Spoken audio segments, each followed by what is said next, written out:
Bill Maher got humbled by our favorite conservative over here, Scott Jennings. Your view is that bad dudes could be sent to a foreign prison? In the country where they are a resident or a citizen? Sure. In a room full of skeptics, Scott didn't just hold his ground, he made the crowd cheer. And that's up to the Senate on how they do that. It's a co-equal branch of government. So that is the latest bullshit argument. All right, that was my question. From the more broad crisis to Trump's foreign policy approach, his arguments did hit with precision. Let's break down how he turned the tables and won the crowd. But let's just get to this right away. What do you think about this ruling by the Supreme Court? Will this be important? I mean, it's a good thing that most people believe that, because Donald Trump also believes that. He's repeatedly said that they'll abide by what the Supreme Court decisions are, but that's not going to stop them from pulling all the most creative levers they can think of to repel what I think they rightfully believe has been an invasion. It's not just these gangs, it's illegal immigration in general, and the last administration allowed it to happen. They got elected largely on a mandate to correct it, so they're trying creative things. Maybe they're stretching the boundaries of what a 1798 law was intended for, but most Americans know it was a crisis. Most Americans know the previous administration caused it, and most people voted for Donald Trump largely because they thought he would do what was necessary to fix it. Now, if the court doesn't agree with him, I'm sure they'll go back to the drawing board on it. But I think he's got a lot of political leash to pull as many levers as he can.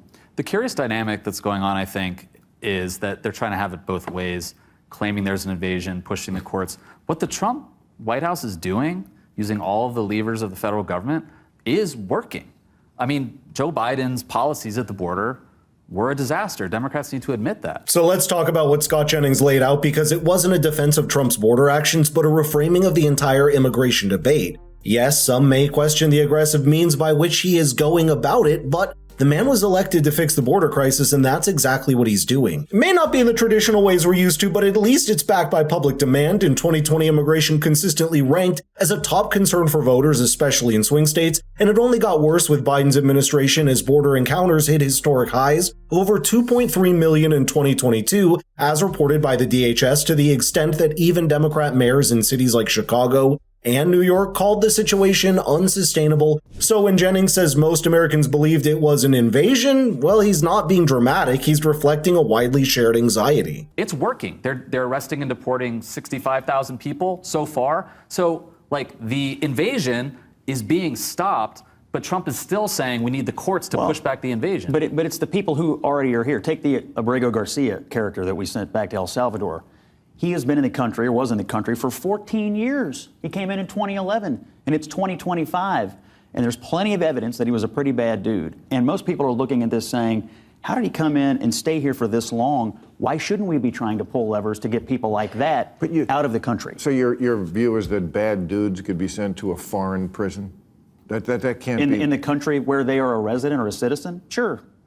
Okay, but that's not what... I would say Scott was spot on with his view that the real problem is how the border inflow leads to the long-term presence of high-risk individuals who have been lost in the system for years. Just like Maher Abrego Garcia, a violent offender who's been living in the U.S. illegally for 14 years, this exposes the deeper failure of a system that lets someone stay despite plenty of red flags. It shows how the past administration puts public safety second to political narrative, and this wasn't about ditching the Constitution, but reconciling our laws with common sense. And for the due process demand by the 4th and 15th Amendments, there is an exception in this case on why these don't hold for some like Abrego Garcia. A section of the amendment has been interpreted by the Supreme Court to be, and I quote, "The extent of due process protection may vary depending upon the alien's status and circumstances." And given that he has been identified as a member of MS-13, recognized as a foreign terror organization, the due process argument can't really apply. We just need to logically know that it's not anti-humanity to ask why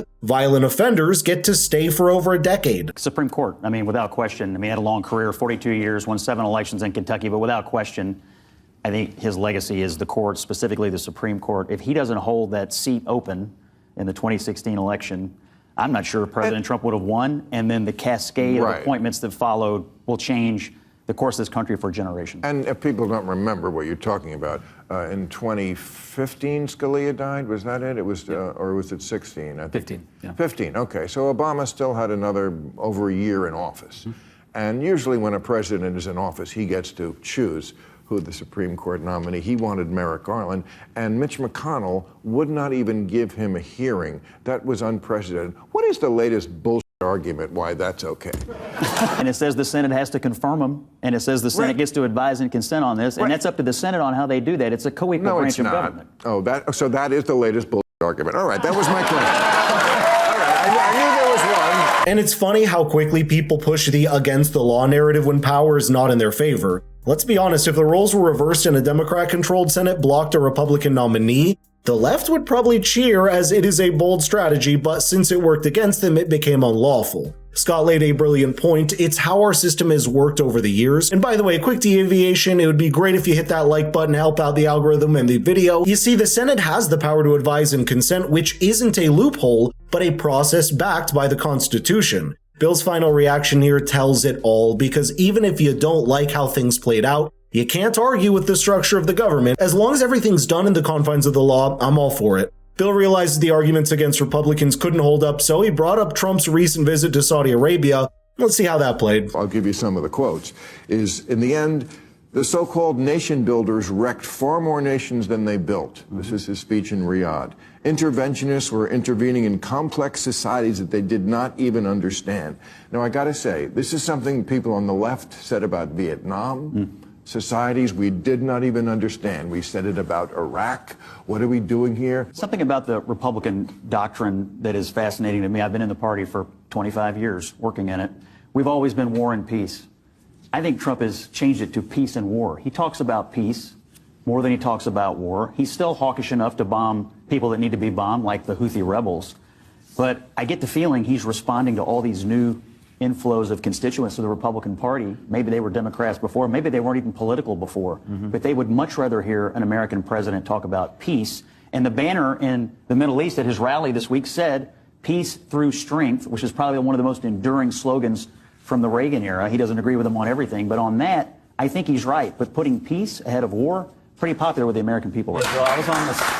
Personally, I disagree with this media narrative making the rounds lately, criticizing Trump's visit to Saudi Arabia. Many of them have painted a president who bends the knee, and for years Americans' foreign policy was built around big sweeping interventions trying to reshape entire countries on our image. But that era left behind a trail of frustration, endless wars, trillions spent and very little to show for it. Trump's approach isn't aimed at chasing regime change or nation building. He's all in for everything that serves the best interest of Americans in the best possible way. People seem to love it, except the Democrats, because most Americans are tired of watching the US get bogged down in conflicts that don't seem to end or make sense. His foreign policy ideology is simple: exhibit strength when needed and restraint when it's smarter, and it's the kind of wisdom of leadership that we've been waiting for, not a weakness like the media portrays. And maybe that's why the crowd responded the way they did to Scott, because at the end of the day, people aren't just looking for polished opinions, they honestly want depth and someone willing to say this isn't working, here's how to fix it.